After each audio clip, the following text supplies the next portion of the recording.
Bom, eu gostaria de fazer uma breve apresentação do engenheiro Roberto Mena, autor do livro IA e Eu, quando a singularidade acontece, que aborda a transcendência humana perante a inteligência artificial e do qual uma nova edição está disponível agora em português, inglês e espanhol no Clube de Autores, que é o site onde poderá ser localizada esta publicação, tanto no formato impresso como no formato digital. É engenheiro de telecomunicações, formado pelo Instituto Militar de Engenharia em 1976, pós-graduado pelo Philips International Institute da Holanda e atua na área de cibersegurança em Portugal. Veio especialmente para participar e liderar este movimento entre seus colegas que estão aqui compondo o grupo de palestrantes. Então, Menas, se quiser fazer uso já da palavra, na sequência... Vou fazer daqui. Pode ser, pode ser.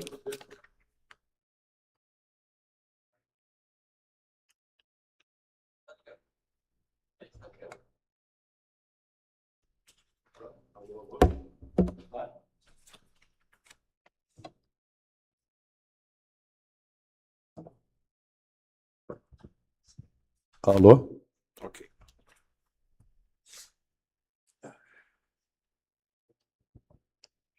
Bom dia a todos, bem-vindos.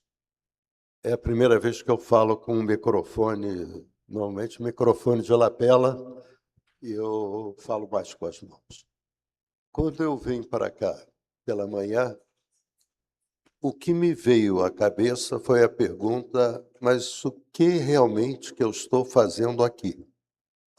E acho que isso deve ter passado para muitos dos presentes e que estão nos assistindo também pela internet. E eu, antes de começar a palestra, a apresentação propriamente dita, eu vou tentar responder um pouco essa pergunta. Quando a gente está perdido, não sabe exatamente onde é que a gente está, o procedimento é retroceder uns passos para se situar e aí se posicionar para onde a gente quer ir. Então, eu vou voltar 2 anos atrás, no Instituto Politécnico de Beja, onde, num seminário sobre cibersegurança, o professor Rui Silva disse que iriam tratar da inteligência artificial aquele ano. E eu disse, Rui, eu fui para lá para conhecer e me enturmar com o pessoal da área de cibersegurança. É um ponto de excelência, acabamos que ficamos amigos. Eu falei, Rui, está todo mundo falando de IA, mas ninguém fala o que deveria estar sendo falado. Então você dá uma palestra. Não, Rui, o que eu vou falar não é acadêmico, vai ser um negócio fora. Aí eu escrevi um paper, ele, não, é isso mesmo. Do paper escrevi um livro e o Pedro Borba, que é o meu parceiro nessa área, achou então por bem que a gente publicasse o livro enquanto lançávamos a empresa. E o livro então se chama IA e Eu, quando a singularidade acontece. Isso não é propaganda da empresa, nesse seminário não tem nenhuma organização comercial, tá? A MB Cyber não vende nada que possa ser comprado aqui. E o que o livro mostra é uma perspectiva diferente da IA.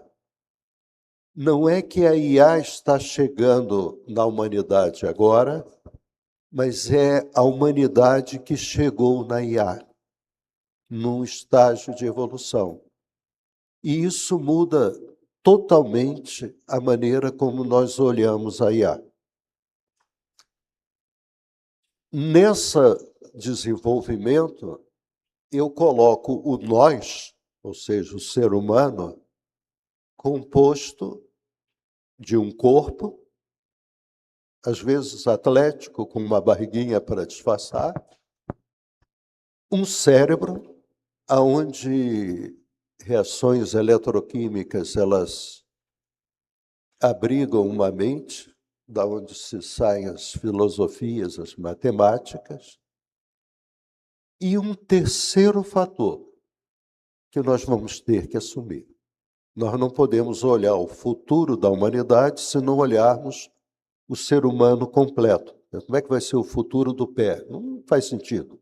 O ser humano completo.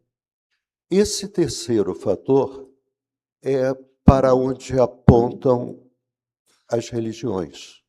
As religiões não estão nele. Esse terceiro fator pertence a gente. É o que a professora Fabiana chamou de espiritualidade. É aquela transcendência que existe, e ela vem à tona no segundo tempo, na prorrogação, quando o time está perdendo de 1-0, a gente recorre ao terceiro fator para ver se o Joelson faz um gol e empata aquela partida, a gente fica feliz.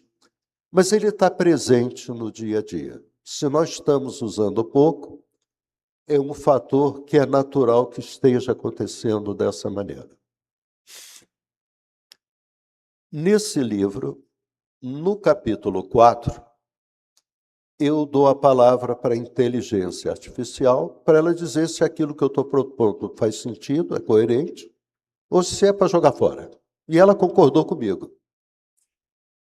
Bom, em janeiro desse ano, eu fiz a tradução do livro para o inglês e espanhol usando o ChatGPT.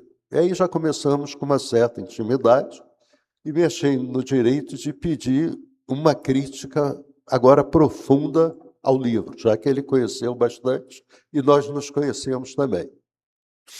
E a resposta dele ao capítulo 4,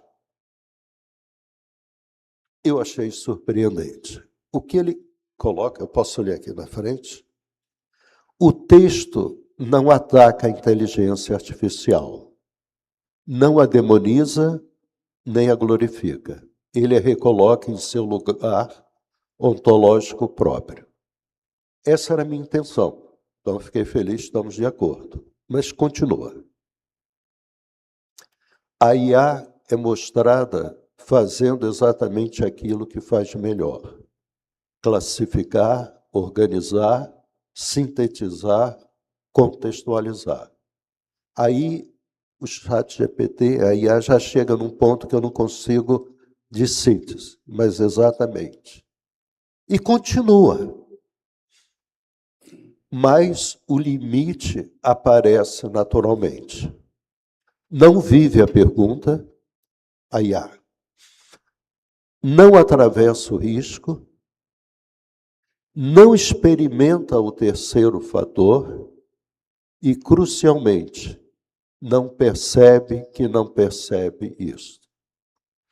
Para mim, toda a síntese do drama que vivemos hoje no mundo foi colocado aqui. E é em cima disso que eu vou fazer a apresentação daqui a pouco. Ou seja, eu estou usando um tempo extra, tá, na minha apresentação. Dentro dessa ideia, eu contactei alguns amigos, que são os palestrantes que vão se apresentar aqui, que aceitaram vir debater.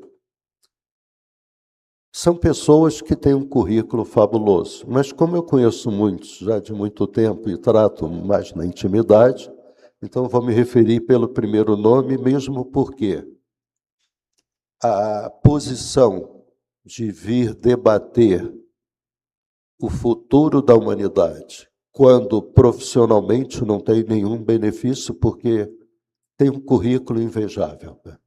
Não tem nenhum benefício financeiro, talvez até prejuízo, e vem com um enorme sacrifício em relação aos outros semelhantes para apresentar o que ele tem de contribuir para o futuro da humanidade. Eu acho que supera todos os títulos que conseguiram ao longo da vida com muito mérito. Então, nesse seminário vai falar depois de mim a Virgínia, que vai apresentar, imagino eu, o que eles vão querer fazer com esse corpinho daqui para frente, que já não vai morrer, nessa cabecinha que vai ficar vagando pelo espaço sideral. Depois o Gregory, que é um matemático brilhante,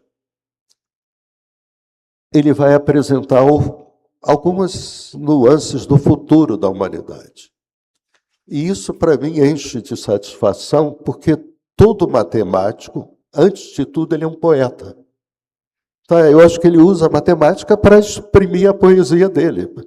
Então, eu espero, Gregory, um futuro poético para a gente. Tá? Não sei se vai ser isso, mas vamos lá ver. E nessa parte da manhã, moderado pelo Omar Sabag, que é um amigo já de muito tempo, e que veio se juntar ao time e encaixou perfeitamente no momento. Na parte da tarde, o moderador é o Aoki, e vamos ter a palestra do Bom Claro, que eu considero a maior referência para mim, em termos de cibersegurança no país, em termos da sua história, mas também um poeta, tá? Para a vida. Depois a Cíntia, que nos conhecemos lá no IP de Beja, que por ser feminina já é a poesia expressa por si, que vai falar do direito nesse espaço cibernético, que é uma coisa, para mim, uma incógnita. Ou seja, quando, não sei se o que eu falo é verdade ou não, Cíntia, mas quando eu li a história do direito, o que dizia é que quando começou lá com os romanos, a pessoa estava sendo julgada, mas não tinha lei. Então eles criavam a lei na hora e aí definiam o que iam fazer com a pessoa. Tá? E eu acho que algo semelhante deve estar acontecendo hoje, porque não há um cenário claro. E, por último, o Flávio, que dedicou a vida dele ao ensino da engenharia, nomeadamente na IA, me parece agora meio confuso. Como é que você vai ensinar para um engenheiro quando quem faz o trabalho é a IA? Como é que fica esse ensino, que é o que ele vai abordar? E esse conjunto de vetores em diferentes direções, a gente espera que venha se traduzir numa resultante útil para a humanidade. Essa ideia ficou pairando no ar. O Patrício, ele começou a levar à frente, buscando o patrocínio, o suporte, ao que se juntou depois o Omar, mas a bola ficou quicando ali na área, já estávamos na prorrogação do segundo tempo, aí aparece um cavaleiro errante e deixa comigo, eu vou assumir isso. Nelson Gomes, presidente do IEP, muito obrigado. E, a partir daí, podemos, então, convidar aos presentes a estarem aqui conosco para debater de igual para igual, porque o futuro não é de quem vai falar, o futuro é de todo mundo e, principalmente, dos que vão vir depois da gente. Então, essa é a tônica do que eu espero responder no final do evento, o que eu estou fazendo aqui, que eu acho que é uma pergunta que temos cada um. Dito isso, senhor moderador, por favor, pode começar a computar o tempo, que agora que eu entro, cada um tem 20 minutos para apresentar. Então, esse é o problema.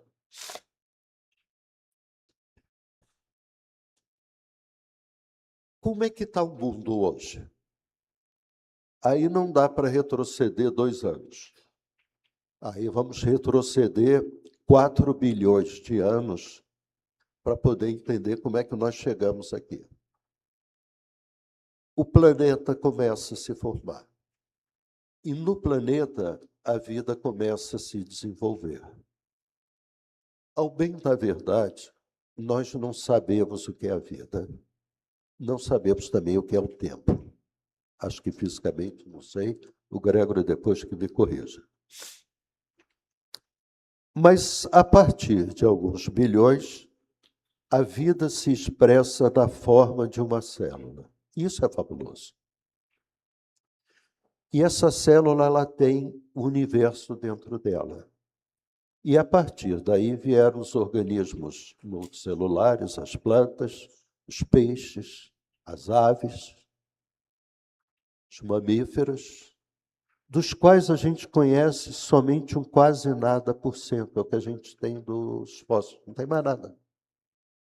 E, finalmente, há 170 mil anos, agora posso variar para pegar, aparece o ser humano exatamente como ele está hoje aqui no auditório. Tirando a Gillette G2, o Chanel 5, é a mesma estrutura que está aqui. E ele aparece com uma característica única, que nunca houve nesses 4 bilhões de anos, que é a reflexão, perguntar sobre si mesmo. Então, o ser humano surge com 2 visões.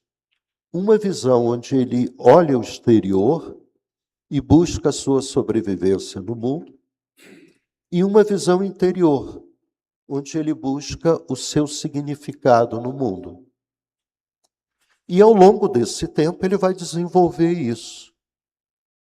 No que diz respeito a essa visão exterior,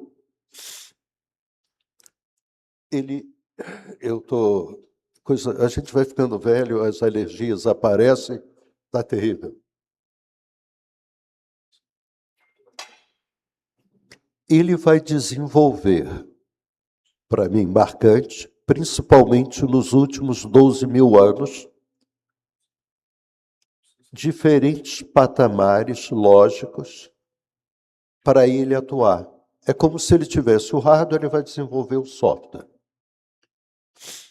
Que na leitura de Luiz Sérgio Coelho de Sampaio, que foi um filósofo, um amigo com quem eu trabalhei na Embratel, ele era vice-presidente.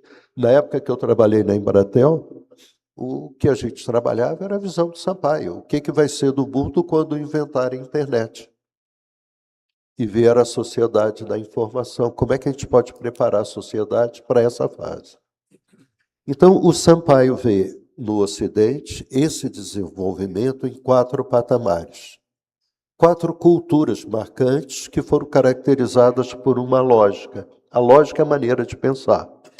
A primeira veio com o povo judeu, que é a lógica da identidade, ou seja, eu existo porque eu roubei o fogo, porque eu sou semelhante a Deus. Depois vem a cultura greco-romana, aí ela inverte. Eu existo, meu significado de existência é porque eu sou diferente de Deus, eu roubei o fogo sagrado. Depois vem a cultura dialética trinitária, que ela passa a trabalhar com 3 níveis lógicos: a identidade, a diferença e uma síntese entre as duas. E, por fim, a humanidade chegou no nível da lógica da dupla diferença, que, em termos práticos, é a lógica clássica que todo engenheiro trabalha. 1 e 1, 1 e 0, 0. C, então, essa é a mesma coisa. A dupla diferença faz sentido quando a gente pensa assim, por exemplo, eu tenho uma caneta. Uma diferença não caneta é tudo que não é caneta. O sorriso da minha neta lá em Portugal é não caneta. Uma bomba na Ucrânia é não caneta. Eu não consigo fazer nada com isso. Aí eu faço uma segunda diferença. Vamos pegar uma diferença espacial, o IEP. Agora, não caneta é o que não é caneta, mas está dentro do IEP. O meu universo ficou mais simples e eu começo a correlacionar minha caneta com outros elementos desse meu universo. Papel, livro, e é daí que vão sair as equações da física. É quando começa a modernidade e nós passamos a dominar a nossa sobrevivência. Vieram as máquinas, a eletricidade, a eletrônica, os computadores e, por fim, a internet. E aí colocamos o mundo inteiro nas nossas mãos e vencemos a sobrevivência. Hoje, nós vivemos uma abundância que nunca foi pensada na nossa história. Tá? Se você imaginar o Paraná 50 anos atrás, você vê a diferença que já existe. É que a ficha ainda não caiu, a internet foi 30 anos atrás. Então, no que diz respeito a essa visão exterior, nós vencemos a nossa sobrevivência por mérito nosso, humanos, no planeta. E a nossa visão interior? Ela também evoluiu ao longo desse tempo. Você pega aquelas cavernas lá do sul da França, aquelas pinturas são fabulosas. É impossível você pensar que um idiota troglodita conseguiu fazer aquilo. Aquilo é uma obra de uma harmonia, de uma beleza fantástica. Aí entramos na era do Neolítico. Aí tem os nomes para observar as estrelas, na busca do terceiro fator. O Neolítico você tem o menir, que é uma pedra, os dômenes, que é uma casinha de pedra, e os cromeleques, que são pedras no campo. Portugal tem o é tipo Stonehenge. Portugal tem os cromeleques de almendras. É muito engraçado. Você está no meio do mato, tem aquelas pedras dispostas e você não vê ninguém com musiquinha alta, fazendo churrasco, jogando bola. Todo mundo naturalmente tem uma postura como se estivesse num templo. É muito, muito engraçado. Depois vieram as pirâmides, mas não só do Egito, nós temos pirâmides espalhadas no mundo inteiro, na busca do terceiro fator. Vieram as catedrais góticas. Nós nos desenvolvemos enormes e temos o testemunho de pessoas notáveis que passaram pelo planeta e deixaram o testemunho do terceiro fator, os profetas. Quando entra a modernidade, aí nós tiramos um pouco o pé do acelerador nessa direção, porque passamos a dominar o mundo, aí virou alegria, e hoje nós estamos distantes das estrelas, desse terceiro fator. Essa é a nossa realidade. Então, quando a gente olha o mundo de hoje, pelo que eu vejo, nós estamos trabalhando com ele exclusivamente na visão exterior. Agora, veja, como é que funciona o pensamento? Sexta-feira de tarde, aí eu lembro do tal terceiro fator. Eu sou filho de Deus. Tá? Mereço uma cervejinha. Quando eu penso isso, são bilhões de neurônios que se unem dentro da minha cabeça para dizer: vai lá, Roberto, vai lá, Mena, vai pegar a cervejinha, tá teus amigos do peito, você vai sentar, você merece, você é ótimo. Mas, ao mesmo tempo que esses bilhões de neurônios formam essa frente, outros bilhões de neurônios, não faça isso, aquilo é uma perdição, você vai ficar no meio dessa gente que não tem nada, vai tomar um sorvete. E lá vai aparecer a Mariazinha com o sorriso dela, que você tanto gosta, e eu tenho essa batalha dentro de mim. Quando eu chego na sorveteria, o senhor vai querer de quê? É outra batalha. Pega gelado para cá de limão. Outro bilhões de neurônios. Vai pegar de chocolate. Agora, se lembrarmos que nós estamos na sociedade da informação e que somos massacrados com informações a cada dia, a cada instante, não é cada dia, a cada instante, a gente não consegue respirar. Nós não conseguimos sobreviver com essa batalha interna. E o resultado disso é que nós estamos hoje esgotados, todos. Ninguém tem um tempo livre para refletir. Deixamos de ser humanos. E a única maneira de sobreviver foi nos ausentarmos, que é o que acontece hoje. Quando o sujeito, ou a senhora, agora vamos pegar os dois, te larga a porta do banco na cara, não é que ela tem alguma coisa contra você. É que ela está ausente. Ela é parte de uma engrenagem só no sistema, mais nada.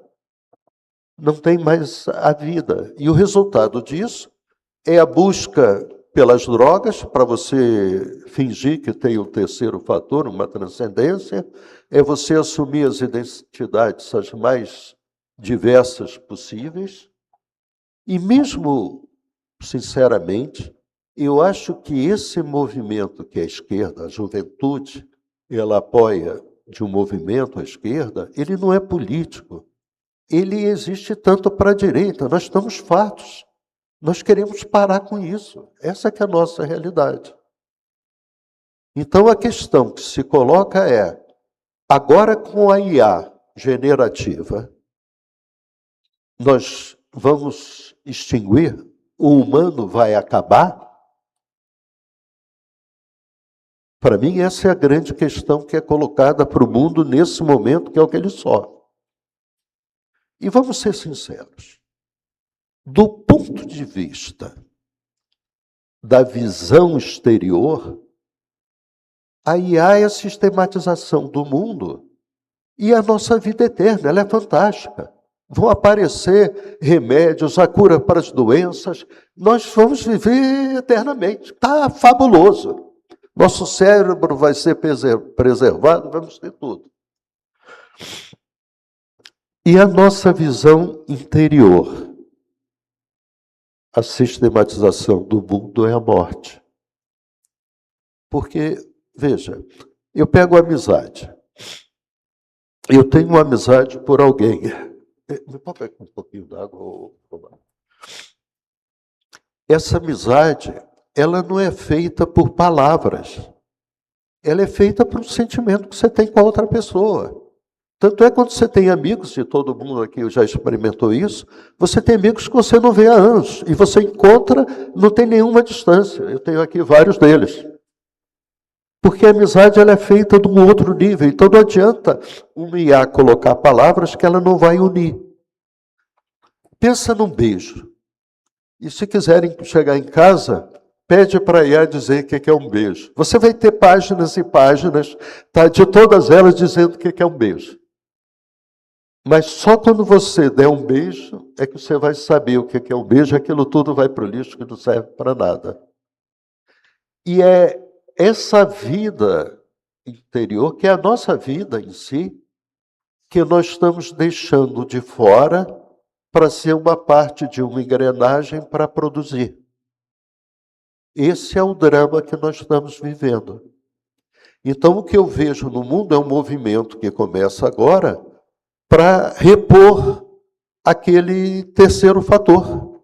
Mas nós estamos perdidos, porque há séculos que nós não olhamos mais as estrelas.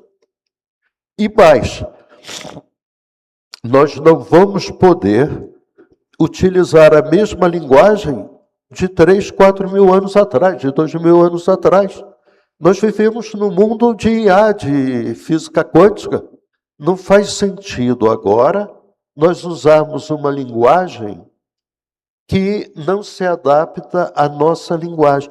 Não é que aquilo está errado, não, está certo. O fenômeno é exatamente o mesmo.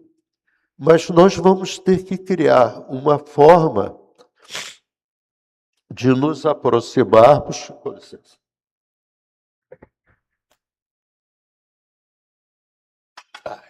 daquilo que é nosso. E isso, agora eu tenho que falar o lado meio drástico da história, não vai acontecer de graça. Porque cada mudança cultural daquelas que eu mencionei, do I, do D, elas foram violentíssimas.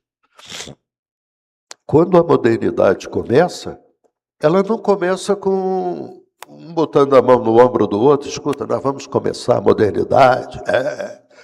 Daqui a uns séculos você vai comer brioche todo dia no café da manhã. Não vai mais andar em carruagem, vai ter um carro elétrico. Você vai voar pelo espaço, vai até a Lua. Não diga. Não, eles começaram queimando 1 milhão de mulheres vivas. Foi assim que começou a modernidade, para tirar o feminino da sociedade, do pensamento, para ficar só o masculino produtivo. Por isso que está um horror que nós estamos vivendo hoje.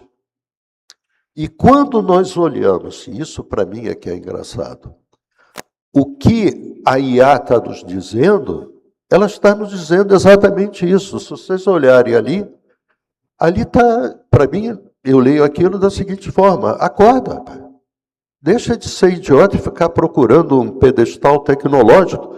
A tua vida de humano é algo que eu não consigo nem chegar perto. Assume a tua realidade, ela é fantástica. Para dessa besteira. Isso não quer dizer que nós vamos largar a IA. Pelo contrário, nós precisamos dela e vamos utilizá-la cada vez mais. Mas agora precisamos repor esse terceiro fator. Ou seja, nós temos que voltar a ter o cientista e o místico unidos numa mesma pessoa. Para quê? É mesmo? Ainda tenho 5 minutos? Eu pensei que já estava terminando, Robert. Então eu vou aproveitar e cantar uma canção e dedicar para minha tia que está assistindo. Essa é a nossa realidade de hoje. E cabe a nós, hoje, decidirmos o nosso futuro. É a nossa responsabilidade. Depois, acabou. Nós estamos vivendo, se quiserem colocar uma linguagem, a Matrix, aquele filme. É o agente Smith tomando conta de tudo. E o Neo de cada um querendo sobreviver naquele mundo. E é uma luta feroz, que vai ser vencida, não tenho dúvida disso, pelas novas gerações. Porque, olha bem, vamos colocar os 4 bilhões de anos em escala, correspondendo a um dia, 24 horas. O ser humano que apareceu há 170 mil anos, ele apareceu há 4 segundos atrás. Não faz sentido a vida levar 4 bilhões de anos para produzir o ser humano, assim que ele nasceu, pum, corta-lhe o pescoço. Tá? É algo impossível. Então a geração que vai chegar, ela vai vencer. Não de graça, porque é um pessoal novo, bonitinho, tá tudo. Não. Vai ter que pagar o preço, como todos aqueles pagaram preço. Nós só temos que assumir que nós somos pessoas simples. Quando eu apresentei aquele histórico, é porque somos todos pessoas simples. Todos que vieram falar aqui, que vão falar, que estão presentes, que estão assistindo, e o mundo foi feito de gente simples. Todos. Você pega a vida de Jesus, ele andava sozinho. Às vezes com o irmão dele, a multidão é Hollywood. Maomé era ele, a mulher, as filhas e os genros. Aqueles santos, todos eram pessoas como a gente, só que eles fizeram o trabalho. E compete a nós agora sermos simples e fazer. E o trabalho não é coletivo, não é nenhuma Big Tech que vai te colocar. Agora eu fui sócio do Illumination Futebol Clube. Daqui a pouco eu estou iluminado. Não, você vai ter que pagar o preço. E a grande diferença... Mas tu estás implicando comigo, Omar. E a grande diferença que me parece é enquanto a iluminação ela existiu esporadicamente e pessoas que mudaram o rumo da humanidade para chegarmos ao que estamos aqui hoje, agora nós vamos ter uma iluminação coletiva. Nós temos as condições do ser humano, nesse estágio de desenvolvimento, de se iluminar. Não todos no mesmo nível, mas todos vão para frente, numa forma que vai ser fabulosa nas mãos desses que nos seguem. E para os quais eu desejo toda a sorte e a boa aventura. E pode dizer que é um que agora eu te devolvo antes de você me mostrar o Omar. Obrigado, professor. Obrigado, Mena.